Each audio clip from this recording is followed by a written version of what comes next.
Her art career has taken her around the world, but it's baking that relaxes, inspires, and reconnects Alice to her work. Hi Jade, welcome! Hi Alice. Oh, this is a lovely apartment. Thank you so much. I'm so excited to be baking with you today. I was just brainstorming the cake we're gonna make, and it looks like we're gonna need a lot of chocolate. Sounds great. So where does your passion for being creative come from? Well, there's so many places, but I think it comes down to my environment, the people, being South African, my family, and stories. In every tiny little corner of this country, we have the most amazing stories just waiting to be discovered. Do we have all the ingredients we need? We're missing 1 or 2 key ingredients. Luckily, they're just around the corner. And we're also meeting someone to get a special cake topper for it. Should we pop out? Being back home for a bit from a fine arts academy she's attending in Italy was a good excuse to visit Alice's favorite local chocolatier. It smells so good. It's the freshest chocolatey smell ever. Isn't it delicious?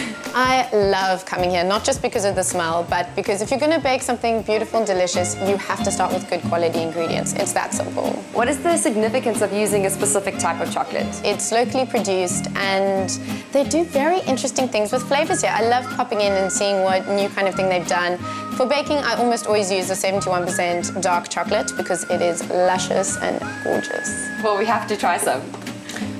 So I would love you to try 1 or 2 of these unique flavors. This is milk chocolate with licorice, if you're into that. You can't go wrong with a citrus and cardamom. Just have a smell of this divine scent. You can smell the citrus. Would you like to try? Definitely. Lovely. The flavors are very well balanced. It's not too overpowering the citrus at all. Very nice. So divine. But today we're here for the 71% dark chocolate. It's the classic and you'll get to try this later. Oh, fantastic. Let's go. An artist residency she did in Istanbul, Turkey, was also a chance to learn all she could in one of the great coffee capitals of the world. So what are we doing here? We've just popped down to my local coffee roastery to grab a bag of fresh coffee to go into our mud chocolate cake. And we're also meeting Ross to grab his origami boat cake topper. Hey, Ross. Hey! Oh, look at this cute little mouse. I used to love origami growing up. Listen, while you guys chat and get the boat, I'm going to go grab our coffee for the cake. Cool. Thank you. So Ross, how long have you been doing this for? I've been doing it professionally for about 3 years, but just folding paper for about 12 years. And origami's been around for many, many years. And the kind of jobs I get asked to do is anything from installations to decorations. That's why I'm helping Alice. We're going to make a little cake topper for the cake she's making later. Hey guys, I got the coffee. Let's go. Great. Cool. That's for you. Thank you, Ross. Cheers. Thank you. In baking, as in fine art, you master the basics before going your own way. So we've got everything we need, and I think it's time to get whipping, sprinkling, and chopping. Let me know how I can help. Well, here we've got the dry ingredients. We've put our cocoa, our self-raising flour, our flour, and our bicarb in there. So you can dust that on, make a fairy wish while it falls down. Alice peppers any baking lesson with personal stories and experiences, like her years at advertising school, where she won student louris. She shares insights gained working on a farm in rural France while doing a painting program, or perspectives picked up on a drawing scholarship she won to New York City, all the while making cake. Perfect, you've done a great job there. I think to that we're gonna add our caster sugar. You can just pop that in and give it a stir. Right in, not through the sieve. No, just go right in. Great. And you can just give that a stir with a wooden spoon over there. Get it all together, and once that's all stirred up, we're gonna make a well in the center and add to it our mixture of buttermilk, eggs, and oil. I love that the buttermilk makes this cake. It's a dark chocolate mud cake, so it's got all the elements I think women crave. It's decadent, and it's deep, and it's rich. Certainly worth working for. So let me put in some elbow grease for this part. You can pour in this melted gorgeous chocolate, butter, and the coffee that we picked up earlier. It smells wonderful. Now you can see why they call it a mud cake. I'm so scared I'm gonna spill it. Don't worry, the kitchen's all about getting messy. How often do you follow a recipe to the T? Well, in baking, there's some rules you just can't break, but I like to veer off the path. Now and again, it totally works out and my experiments are wonderful, and now and again, sweep it under the rug and don't tell anyone about it. What happens after this? We're gonna pop this in our tins into the oven and get onto our frosting. Okay, but before we do that, I have to taste the batter. Excuse me, that's the best part. Cooking's an art and baking a science where specifics matter. We're gonna pop these in the oven. It's at 120 degrees Celsius, and we'll leave it there for about an hour and 45 minutes. Great.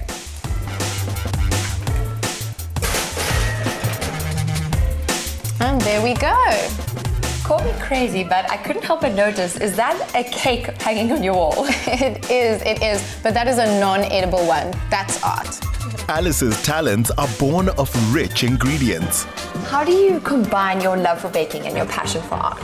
Well, the way I see it, they're fed by the same beast. They're a way to create and share with the world, as well as speak about our current times.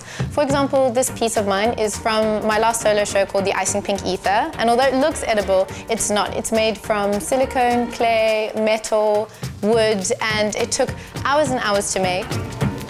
Sometimes my baking spills into my art making, and likewise, sometimes my art making spills into my baking. After a baking competition that I did, I got lots of emails from people wanting recipes that I'd done on the show, and I decided to make a paper zine. Now, a zine is a small little book that you can send and swap with people and mail to friends. I've made Bake, which is a baking zine, and it's such a fun time for me to experiment with new recipes. I shoot all the images with a photographer friend of mine. I love collaborating with other creatives, and we have so much fun just doing it and coming up with new ways of looking at food photography. What is your earliest memory of baking and being creative? Well, I grew up in a really big family, and I have 54 first cousins and essentially 2 sets of parents. That sounds a bit strange, so let me explain myself. My mother's got an identical twin, and my father's got an identical twin, and they married each other on the same day at the same ceremony in Pretoria. So the twin brothers married the twin sisters. Correct, and I grew up in a household with all my cousins and my siblings, and there were many occasions for us to get together. The kitchen was really the nucleus of the family, and we had weddings and 21st and 50th birthdays, and we were always given a duty. My favorite place to be was to be propped on the counter and given a duty in the kitchen. For example, separating eggs for my Auntie Sheila's famous chiffon cake. We'll ask for that next time. Okay, so we've just taken our mud chocolate cakes out of the oven. I've simply let them cool and leveled them up to all be an equal size, ready to stack with our frosting. What frosting are we going to be using? We're going to be using an Italian meringue buttercream. It's my favorite kind of icing. It's not too sweet, it's very buttery. And I've pre-made this just because it takes a little more TLC to come together. It's simple though. You cook out a sugar syrup on the stove and then pour it in a slow stream into beating egg whites, as well as a whole block of butter, and whatever flavor you choose. I've used vanilla bean today because you can't go wrong with chocolate and vanilla. Did you learn how to make Italian buttercream in Italy since you are living there now? Yes, I have recently relocated to Italy. I'm living in Florence and studying at an academic art atelier. It's expanded my world, my artistic horizons, and I cannot wait to bring everything I'm learning there back to our South African soil and share it with everyone here. How come you're putting icing under the cake? That's to help the last layer stay in position and just to prevent it from moving around. It's a little baker's trick.